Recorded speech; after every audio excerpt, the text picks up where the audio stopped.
بسم اللہ الرحمن الرحیم۔ السلام علیکم۔ مزمل وائس آفیشیل میں خوش آمدید۔ محبت کی خوشبو روح میں اتر جائے تو زندگی جنت سے بن جاتی ہے۔ محبت میں آگ پہ چلتا دیوانہ جل بھی جائے تو ہونٹوں پر آہ نہیں بلکہ مسکراہٹ ہوتی ہے۔ بس کچھ کمبخت لوگوں نے محبت کے نام پہ جسموں کی تجارت شروع کر دی ہے۔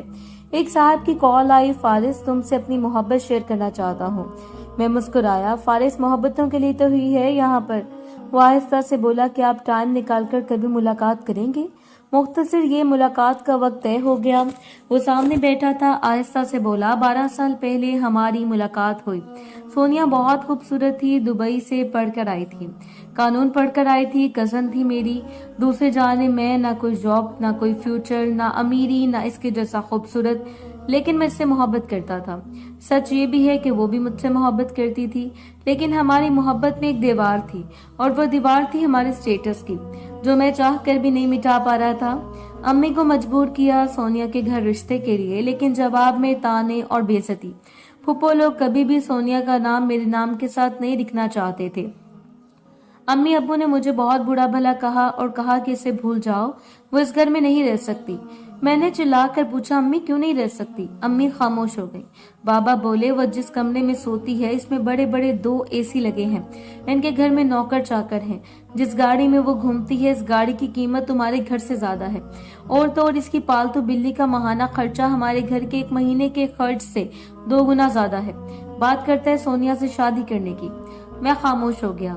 بابا آہستہ سے بولے پیسے کا زمانہ ہے، دولت کا ماں پھر چاہے ملک کے وزیر کی بیٹی کو اپنی دلہن بنا لے۔ میں خاموش ہو گیا۔ دولت کمانا صرف فلموں میں جھٹ پٹ ہوتا ہے، حقیقت میں پل صراط سا سفر ہوتا ہے، غربت سے نکل کر محلوں تک جانا۔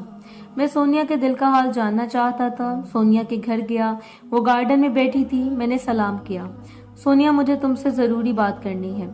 سونیا مسکرائی، پہلے بیٹھو تو صحیح پاگل، پھر بات کر لیں گے۔ مجھے پاس بٹھایا۔ ہائے اس کے وہ لمبے بال، اس کی محبت بھری پلکیں۔ میں سر جھکا کر بولا سونیا مجھے تم سے شادی کرنی ہے۔ سونیا آہستہ سے بولی لیکن کوئی مانے گا نہیں، پھر کیا کرو گے؟ میں سونیا کی آنکھوں میں دیکھ کر بولا سونیا کیا تم مجھ سے صرف اس لیے بچھڑ جاؤ گی کہ میں غریب ہوں؟ سونیا نے میرا ہاتھ تھاما۔ نہیں شاکر، میں کبھی بھی تم سے جدا نہیں ہونا چاہتی، تم بہت اچھے ہو، عزت کرنے والے، خیال رکھنے والے، محبت کرنے والے، بہت قسمت والوں کو تم سا ہمسفر ملتا ہے۔ میں بھی تم کو ہونا نہیں چاہتی، لیکن کوئی راستہ بھی تو نظر نہیں آ رہا، میرے بابا بھائی کوئی بھی نہیں مانیں گے۔ میں نے سونیا کا ہاتھ مضبوطی سے پکڑا۔ سونیا کیا میرے ساتھ قدم سے قدم ملا کر چل سکتی ہو؟ سونیا نے محبت بھرے انداز میں ہاں میں سر ہلایا۔ میں ہلکا سا مسکرایا، پھر آخری سی کوشش کر لوں ایک بار آپ کے بابا سے بات کرنے کی۔ میں بائک پر جا رہا تھا، میری بائک خراب ہو گئی، سگنل پر کھڑے تھے، اتنے میں سونیا کے پاپا BMW کار میں بیٹھے میرے برابر آ کر ان کی کار کھڑی کی، میری طرف دیکھنے لگے۔ میں بائک کو بار بار سٹارٹ کرنے کی کوشش کر رہا تھا، اتنا میں سگنل کھل گئے۔ پیچھے سے کار والے نے مجھے گالی دی اور بولا اپنی پھٹ پھٹی سائڈ پہ کر۔ میں اپنی اوقات، اپنا سٹیٹس اچھی طرح جانتا تھا، لیکن سونیا کو کسی بھی حال میں کھونا نہیں چاہتا تھا۔ سونیا کے بابا سے ملنے ان کے آفس گیا، لیکن میری ایک نہ سنی اور مجھے دھکے مار کر نکال دیا گیا۔ رات کو بابا نے مجھے بہت ڈانٹا، سونیا کا خیال اگر دل سے نہ نکالا تو اس گھر میں تمہارے لیے کوئی جگہ نہیں ہے۔ میں خاموش ہو گیا، ہر راستہ بند تھا، کیا کروں، کہاں جاؤں؟ کوئی راستہ نہیں تھا۔ سونیا کو فون کیا، کیا میرے بنا جی لوگی؟ سونیا آہستہ سے بولی پاگل، تمہارے بنا جی سکتی ہوں تو ابھی بھی پائلٹ لڑکے کے رشتے کو انکار نہ کرتی۔ میں نے کہا نہ شاکر، تمہارے ساتھ جینا ہے۔ 7 سال تک ہم دونوں اپنی فیملیز کو مناتے رہے، بالآخر سونیا کی شادی زبردستی کروا رہے تھے کسی اور کے ساتھ۔ سونیا نے مجھے قسم دی تھی اگر کسی اور کے ساتھ شادی ہوئی تو خودکشی کر لے گی۔ میں نے بہت سمجھایا، پڑھی لکھی ہو، ایسا نہ کرنا، تم بہت سمجھدار ہو۔ سونیا روتے ہوئے بولی سمجھدار ہوں اس لیے زبردستی مجھے کسی کے ساتھ باندھ رہے ہیں۔ جب کوئی راستہ نظر نہ آیا تو سونیا کو اپنے ساتھ لے آیا، کورٹ میرج کر لی۔ شاید سب کی نظروں میں غلط ہو، لیکن آخر ایک ہی زندگی ہے، کس نے دوبارہ آنا ہے اس دنیا میں؟